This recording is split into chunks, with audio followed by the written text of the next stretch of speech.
तर नमस्कार मित्रांनो, आता आपण आलेलो डीमार्टला थोडी शॉपिंग करायला आणि आपली शॉपिंग झालेली आहे सगळ्याकडून.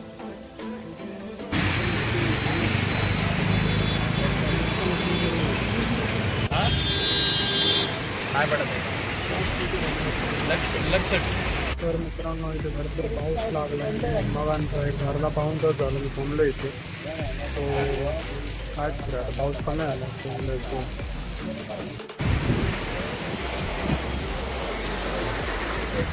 मित्रांनो, पाऊस एवढा येतो जे पूर्ण ब्लर झालं असा विषय आहे. आणि पावसामुळे मी काय फसलोय पूर्ण. पुण्याचं हवामान एकदम चित्र झालेलं आहे.